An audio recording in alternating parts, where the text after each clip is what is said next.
கர்த்தராகிய இயேசு கிறிஸ்துவுக்குள் மிகவும் பிரியமான என் அன்பு சகோதரர்களே, மறுபடியுமாய் நான் உங்கள் மத்தியில் கடந்து வந்து தேவனுடைய வார்த்தையை கொடுத்து செல்லும்படிக்கு அப்பா உங்கள் மத்தியில் கடந்து வந்திருக்கிறேன். கடைசி காலம் ரொம்ப ஜாக்கிரதையாக இருக்க வேண்டியிருக்குப்பா. அதிலும் முக்கியமாய் இந்த நாட்களில் மிகவும் கொடிதான காலங்கள், வெயிலின் உஷ்ண காலம் தாங்க முடியாத நிலையில், இன்னும் உலகத்தில் எல்லா இடங்கள்லையும் அநேக வெள்ளக்காடுகளும் அநேக அழிவுகளும் போர் ஆயுதத்தினால் உண்டாயிருக்கிற காரியங்களும் உண்டாயிருக்கு. அவர்கள் மத்தியில் நாமும் இங்கே இருக்கிறோம். நமக்குள் உண்டாயிருக்கிற சில காரியங்களை குறித்து இந்த நாளில் உங்கள் மத்தியில் நான் வைத்து போக விரும்புகிறேன். உங்களில் அநேகர் கவலைகளோடு கூட கடந்து வந்திருக்கலாம். இந்த நாளில் கவலைகளோடு கூட இருக்கிற உங்களை பார்த்து தான் கர்த்தர் சில காரியங்களை சொல்லும்படிக்கு இந்த இடத்துல என்னை கொண்டு வந்திருக்கிறார். அவர் உங்களை விசாரிக்கிறவர் ஆனபடியினால் உங்கள் கவலைகளை எல்லாம் அவர் மேல் வைத்து விடுங்கள்னார். ஏதோ 1-2 கவலை இல்லைப்பா, உங்கள் கவலைகள் எல்லாவற்றையும் அவர் மேல் வைத்து விடுங்கள்ங்கார். ஆனால் ஜெபம், விண்ணப்பங்கள், வேண்டுதலில் உங்கள் கவலையை சொல்கிறீங்க, ஆனாலும் மறுபடியும் அதை தூக்கி உங்களுக்குள்ளே வச்சுக்கிட்டு அதை ஒன்று புருஷன் மேலேயோ மனைவி மேலேயோ அல்லது பிள்ளைகள் மேலேயோ அல்லது நீங்கள் தொழில் பார்க்குற இடங்களிலேயோ மற்ற மனிதர்கள் மேலே அந்த கவலைகளை நீங்கள் கொண்டு வைக்கிறீங்க. ஏன்னா அவங்களால் அந்த கவலையை தீர்த்து விட முடியும் என்று மாம்சமானவர் மேல், மனிதர்கள் மேலே அந்த கவலைகளை திருப்பி விடுறோம். அதனால தான் அந்த கவலைகள் நம்மளை விட்டு அகலாமலே இருந்துக்கிட்டு இருக்குது. 2 பக்கமும் இந்த காரியத்தை செய்கிறோம். ஒரு புறம் தேவனிடத்தில் வருகிறோம், மறுபடி இந்த காரியங்களுக்குள்ளே கடந்து போகிறோம் மனிதர் மத்தியில். ஆனால் அவர் சொல்லுகிறார், அவர் உங்களை விசாரிக்கிறவரானபடினால் உங்கள் கவலைகளை எல்லாம் அவர் மேல் வைத்து விடுங்கள். இது 1 பேதுரு 5:7 இந்த வசனம் தெளிவாக சொல்கிறார். சரி, சங்கீத பகுதியில் 145 சங்கீதத்தில் 8 வசனம் வாசித்து பார்ப்பீர்களே. ஆனால் கர்த்தர் இரக்கமும் மன உருக்கமும் நீடிய சாந்தமும் மிகுந்த கிருபை உள்ளவர். எந்த மனிதனும் அப்படி இருக்க முடியாது. புருஷன் அப்படி இருக்க முடியாது, மனைவி அப்படி இருக்க முடியாது, மற்ற மனிதர்கள் மேரில் இப்படி இருக்க முடியாதுப்பா. அவர் இரக்க உள்ளவர், இன்னும் மன உருக்கம் உள்ளவர், நீடிய சாந்தமும், இன்னும் என்ன சொல்கிறாராம், மிகுந்த கிருபையும் உள்ளவர். இது போலவெல்லாம் உள்ளவர் உன் கவலையை எப்படி போக்காமல் இருக்க முடியும்? அதே சங்கீத பகுதியில் 9 வசனத்தில் கர்த்தர் எல்லோர் மேலும் தயவு உள்ளவர், அவர் இரக்கங்கள் அவருடைய எல்லா கிரியைகளின் மேலும் உள்ளது. அவர் என்ன கிரியை செய்தாலும் அதில் இரக்கம் வெளிப்படும். நீ நம்புறியா, விசுவாசிக்கிறியா? அப்போ முழுமையாக உன்னுடைய கவலைகள் எல்லாம் அவர் மேலே வைக்கப்பார். மற்ற மனிதர்களை பாராத, வைத்து திரும்பி பாராத. இன்னும் வேதத்தில் தெளிவாக சொல்கிறாரு. அதே சங்கீத பகுதியில் 14 வசனத்தில் கர்த்தர் விழுகிற யாவரையும் தாங்கி, யாவரையும் எந்த நிலையிலிருந்து நீங்கள் விழுந்திருந்தாலும், எந்த காரியத்திலிருந்து நீங்கள் தவறி இருந்தாலும் எல்லாவற்றிலும் அவர் தாங்கி மடங்கடிக்கப்பட்ட யாவரையும் தூக்கி விடுகிறார். வேறு ஏதோ ஒரு காரியத்தினால நீ விழுந்து கிடக்கலாம், ஒரு வேளை அதை விட்டு எழுந்து வர முடியல, அப்படிப்பட்ட கவலை இருக்கலாம். ஐயோ, இதிலேருந்து என்னை யார் காப்பாற்றுவா? ஒருவேளை பொருளாதார பிரச்சனை, கடன் பிரச்சனை, அல்லது குடும்பத்தில் வந்திருக்கிற ஒரு வியாதி நிமித்தம் வந்திருக்கிற ஒரு பிரச்சனை, அல்லது மற்ற ஜனங்களால் வந்திருக்கிற காரியம், மடங்கடிக்கப்பட்டு கிடக்கிறையோ, பயப்படாத. ஏன்னா அவர் சொல்கிறாரு, விழுகிற யாவரையும் தாங்கி, இன்னும் சொல்கிறாரு, மடங்கடிக்கப்பட்ட யாவரையும் தூக்கி விடுகிறார். சரி, அதிலே 18 வசனத்தில் வாசிப்பீர்கள். ஆனால் தம்மை நோக்கி கூப்பிடுகிற யாவருக்கும், உண்மையாய் தம்மை நோக்கி கூப்பிடுகிற யாவருக்கும் கர்த்தர் சமீபமாக இருக்கிறார். ஹலோ, எங்கேயோ பரலோகத்தில் இருந்துக்கிட்டு இருக்காரு. நான் இன்றைக்கி ஏதோ ஜெபம் பண்ணேன், வேறு ஒரு யார்கிட்டயா ஊழியக்காரங்கிட்ட போகலாம், அல்லது வேறு ஒரு கூட்டத்துக்கு போயிடலாம், இவங்க எல்லாம் எனக்கு ஜெபம் பண்ணுவாங்கன்னு நினச்சிக்கிட்டு இருக்கியா? இல்லைப்பா, அவர் உனக்கு சமீபமாக இருக்கிறார். இன்னும் சொல்கிறாரு அதிலே 19 வசனத்தில், அவர் தமக்கு பயந்தவர்களுடைய விருப்பத்தின்படி செய்து என்ன விரும்பி கேட்குறியோ அதன்படி செய்து அவர்கள் கூப்பிடுதல்களை கேட்டு அவர்களை ரட்சிக்கிறார், அதிலேருந்து காப்பாற்றுறாரு. பெரிய விளக்கங்கள்லாம் கொடுத்துக்கிட்டு இருக்கிறதுக்கு எனக்கு நேரம் இல்லை. நீங்கள் இதெல்லாம் என்ன தாக்குவீர்களானா விவரித்து சொல்லலாம். ஒரு அரை மணி நேரம் செய்தியாக கூட நான் எடுத்து பேச முடியும். நீங்கள் உங்களுடைய பொருளாதார காரியங்களில் உங்களுக்கு கர்த்தர் பெரிய ஆசீர்வாதத்தை கொடுப்பாரேனா இந்த ஊழியத்தை தாங்குங்க.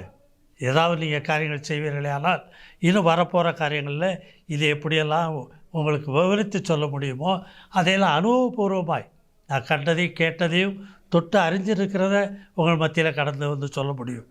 103 சங்கீதம் 3 வசனத்தில் அவர் என்ன செய்கிறாரா, அவர் உன் அக்கிரமங்களை எல்லாம் மன்னித்து. வேறு யாரும் செய்ய முடியாதுப்பா. அக்கிரமங்களை மன்னிக்கிறது யாரால் முடியும்? முதல்ல உன் அக்கிரமங்களை எல்லாம் மன்னித்து உன் நோய்களை எல்லாம் குணமாக்குகிறவராக இருக்கிறார். அக்கிரமத்தின் நிமித்தம் வந்த நோய்கள், உன் பாவத்தின் நிமித்தம் வந்த நோய்கள், அதை எல்லாத்தையுமே அவர் குணமாக்குறார். நீயே கவலைப்படுற, வைத்தியர்களை தேடி அலையலாம். ஆனால் இந்த கவலையை முதல்ல அவர் மேலே வை. 103 சங்கீதம் 10 வசனத்தில் அவர் நம்முடைய பாவங்களுக்கு தக்கதாக நமக்கு செய்யாமலும் நம்முடைய அக்கிரமங்களுக்கு தக்கதாக நமக்கு சரிக்கட்டாமலும் இருக்கிறார். பற்றிலாமா எவ்வளவு அவர் அன்புள்ளவர், தேவன் எவ்வளவாய் உன்னை நேசிக்கிறாரு. ஆகவே நீ உன்னுடைய கவலையெல்லாம் அவர் மேலே வை. இந்த கவலை எப்போ தான் உண்டாகுது உனக்கு அப்படின்னு பார்த்தா மத்தேயு 6:24, 25 வசனங்களில் பார்த்தீங்கன்னா 2 எஜமான்களுக்கு ஊழியம் செய்ய உங்களால் ஒருவராலும் கூடாது. உன் சரீரத்திலிருந்து நீ ஊழியம் செய்யும்போது, அதாவது தேவனுக்கென்று உன் சரீர அவயவங்களை ஒப்பு கொடுக்கலாம் அல்லது உலக பொருளுக்கு ஒப்பு கொடுக்கலாம். ரெண்டுலேயும் நீ ஒப்பு கொடுத்து அலைய முடியாது. அதனால தான் கவலைகள் நிறையா வருது. ஒருவனாலே அது கூடாது. ஏன்னு சொன்னால் உன் மாம்சத்தில் இருந்து உன் சரீர பிரகாரமாக உலகத்தில் நீ வாழ்ந்து ஜீவித்து பார்ப்பேனால் எண்ணத்தை உண்போம், எண்ணத்தை குடிப்போம், எண்ணத்தை உடுத்துவோம் என்ற உலக பிரகாரமான அஞ்ஞானிகளுக்கு உண்டாயிருக்கிற அந்த கவலை உன்னை விட்டு தீரவே தீராது. நீ முற்றிலும் மாறுபட்டவனாக வரணும், ஆவிக்குரியவனாக வரணும். அப்போ தான் இந்த மாம்சத்துக்குரிய கவலை, அதாவது உலக பொருளுக்கு ஊழியம் செய்யாதபடிக்கு தேவனுக்கு ஊழியம் செய்யத்தக்கதாய் உன் கவலைகளை முதல்ல உன்னை விட்டு அகற்றி போடணும். லூக்கா 10:41 வசனத்தில் பார்ப்பீங்கன்னா கூப்பிட்டு சொல்கிறாரு, மார்த்தாலே மார்த்தாலே, நீ அநேக காரியங்களை குறித்து கவலைப்படுற, தேவையானது ஒன்றே. மரியாள் தன்னை விட்டு எடுபடாத நல்ல பங்கை தெரிந்து கொண்டான்னு சொன்னார். என்னன்னு சொன்னால், மனிதன் அப்பத்தினால் மாத்திரம் இல்லை, தேவனுடைய வாயிலிருந்து பிறக்கிற ஒவ்வொரு வார்த்தையினாலும் பிழைப்பான் என்பதை அவள் புரிஞ்சுக்கிட்டாள். ஆகவே எண்ணத்தை உண்போம், எண்ணத்தை குடிப்போம் என்று நீங்கள் கேளாமலும், அவற்றை அதை கேட்காத, உனக்கு இதெல்லாம் தேவையில்லை, அவர் தெரியும், அதெல்லாம் வரும். அதுக்கு மேலான காரியங்கள் நீ கேட்க வேண்டியது இருக்குது. உன் சரீர அவயவங்களை புதுப்பிக்கணும், அது புது சிருஷ்டியாகணும். அது வனாந்தரமும் வறண்ட நிலமாக கிடைக்கிற பாவ சரீரம் செழிப்புள்ள ஒரு பூமியாக மாறணும். உன் ஆத்மா நீர்க்கால்களில் ஓரமாய் நடப்பட்ட ஒரு கனி கொடுக்கிற மரத்தை போல அது மாறணும். அப்படிப்பட்ட அனுபவத்துக்குள்ளே நீ தேட வேண்டிய அநேக கவலைகள், அந்த கவலை உள்ளான ஆவிக்குரிய கவலை வேணும். அதுவும் சொல்கிறாரு 127 சங்கீதம் 3 வசனத்தில், நீங்கள் அதிகாலையில் எழுந்து நேரப்பட வேலையிலே தரித்து வருத்தத்தின் அப்பத்தை சாப்பிடுகிறதும் விருதா. இதை அஞ்ஞானிகள் செய்கிறாங்க. அதிகாலையில் எழுந்திரிச்சு வேகமாக ஓடுவாங்க, உழைச்சி சாயங்காலம் டயர்டாக வந்து வீட்டில் படுப்பாங்க. ஆனாலும் கர்த்தர் தமக்கு பிரியமானவங்களுக்கு தான் நித்திரையை கொடுக்குறாராம். எல்லாருக்கும் நித்திரை கிடைக்கிறதில்ல, தூங்குவாங்க, ஆனால் தூக்கமாக இருக்காது. ஏன்னா கவலை உன்னை விட்டு போகலையே, வேறு அநேக கவலைகளால் நீ நிரப்பி வச்சுக்கிட்டே இருக்கிற, அதெல்லாம் எடுத்து தூரம் போடுங்கிறாரு.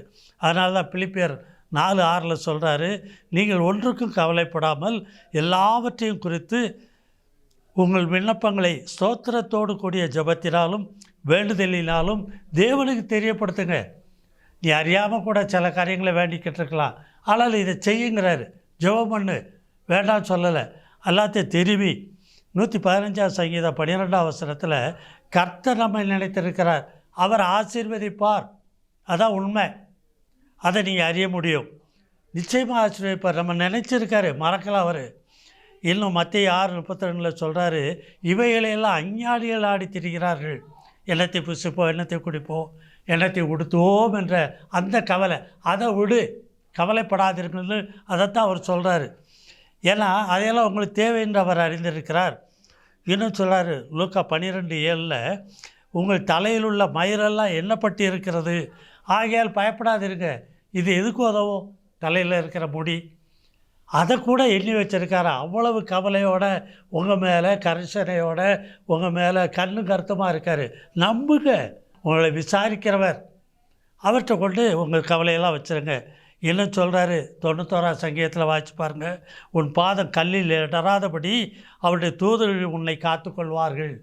நீ அவரை உண்மையாக தேடலைன்னா அதெல்லாம் பார்ப்ப, அவர் தூதர்களை தாண்டி தான் நிறையா காரியங்கள்.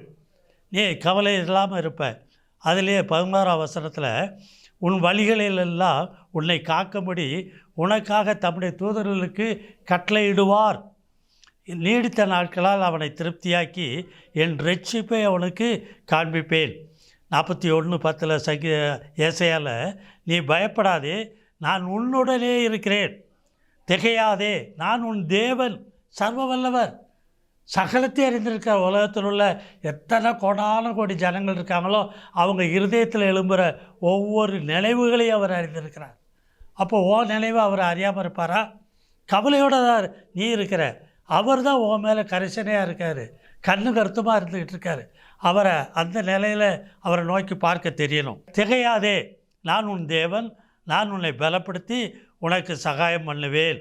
அது மாத்திரம் இல்லை, ஏசாயா 46:4 பார்த்தீங்கன்னா, முதிர் வயது வரைக்கும் உங்களை தாங்குவேன், நான் ஏந்துவேன், நான் சுமப்பேன், நான் தப்புவிப்பேன். நீ உன் நம்பிக்கை இப்படிப்பட்ட நம்பிக்கையாக இருக்கணும். கர்த்தர் பெரிய காரியங்களை செய்வார். நீ ஆசீர்வாதமாக இருப்ப. உன் கவலைகளெல்லாம் அப்போ தான் அவர் மேலே நீ இறக்கி வைக்க முடியும். முதலாவது, அவர் யார், எப்படிப்பட்டவர், உன் மேலே எவ்வளோ இறக்க சிந்தை உள்ளவராக இருக்கிறார் என்பதை அறிஞ்சிக்கோ. உன் முதிர் வயது வரைக்கும் உன்னை தாங்கி ஏந்தி தப்புவிக்கிற தேவன் உன் கூட இருக்கிறார்ப்பா. நீ நம்பு. முதல்ல அவர் மேலே உன் கவலையை இறக்கி வச்சுட்டீங்கன்னா மறுபடியும் அதையும் தூக்கி தோல் மேலே போட்டுக்கிட்டு வேற எங்கேயோ கூட்டத்துக்கு ஓடி அங்கே போய் இங்கே போய் நான் அவர்கிட்ட கேட்க போகிறேன், இவர்கிட்ட கேட்க போகிறேன், ஏன் இன்னும் விடுதலை ஆகலையே, இன்னும் சரியாகலையே, நாள் கிடக்குது, அவர் கையில் ஒப்படைச்சாச்சுன்னா அவர் பார்த்துக்கிடுவார். உண்மை அதுதான். நீடிய பொறுமையோடு இருக்க தெரியணும். கர்த்தர் பெரிய காரியங்களை செய்வார். கர்த்தரும் அருமை ரட்சகருமாக இருக்கிற இயேசு கிறிஸ்து உன்னை காத்துக்கொள்வார். ஜெபம் செய்வோமா? கவலைப்படாத, திகையாத, உன் தேவனை சரியாக நீ அறிந்து கொள். அப்பொழுது உன் கவலையெல்லாம் மாறிப்போகும். ஜெபம் செய்வோம். பரிசுத்தமுள்ள நல்ல பிதாவே, இந்த வேலைக்காக உம்மை துதிக்கிறேன், சோத்தரிக்கிறப்பா. தேவனே, இந்த நாளிலும் கூட அப்பா எங்கள் ஒவ்வொருவரையும் பார்த்து கவலைப்படாதீர்கள், எண்ணத்தை புசிப்போம், எண்ணத்தை குடிப்போம், எண்ணத்தை உடுத்துவோம் என்று கவலைப்படாதீர்கள். இவைகளையெல்லாம் அஞ்ஞானிகள் நாடி தேடி திரிகிறார்கள். ஆகவே நீங்கள் உங்கள் கவலைகள் எல்லாவற்றையும் என்மேல் வைத்து விடுங்கள் என்று சொன்னீரப்பா. தேவனே, இந்த நாளிலும் அப்பா அப்படி கவலைகளெல்லாம் உம்முடைய பாதத்தில் இறக்கி வைக்கிற உம்முடைய பிள்ளைகளை நீர் ஆசீர்வதிக்க வேண்டுமாய் உடைய கரத்தில் ஒப்பு கொடுக்கிறேன். உடைய வார்த்தையை அனுப்பும், வசனங்களை அவர்களுக்குள்ளே அனுப்பும். நீர் பேசும் அவருடைய இருதயங்களில். பயப்படாதே, கலங்காதே, திகையாதே என்று சொல்லி அவர்களை திடப்படுத்தும். கர்த்தரும் அருமை இரட்சகருமான இயேசு கிறிஸ்துவின் மூலம் ஜெபங்களும் ஜீவனுள்ள நல்ல பிதாவே, ஆமென். கர்த்தர் உங்களை ஆசீர்வதிப்பார். பயப்படாதீங்க, திகையாதீங்க, கவலையற்றவர்களாக இருங்கள். கர்த்தருக்குள் எப்பொழுது சந்தோஷமாக இருக்கும். ஆமென். For contact, Evangelist K.P. John David, Door of the Light Ministries, Kovilpatti, 628-502. Phone number 7200-620090, 8072148809. Bank details: State Bank of India, Kovilpatti. Account number 1101779501. Branch code 00859. IFS code SPIN 0000859. MICR code 627002011. SWIFT code SBI NIN BB 469.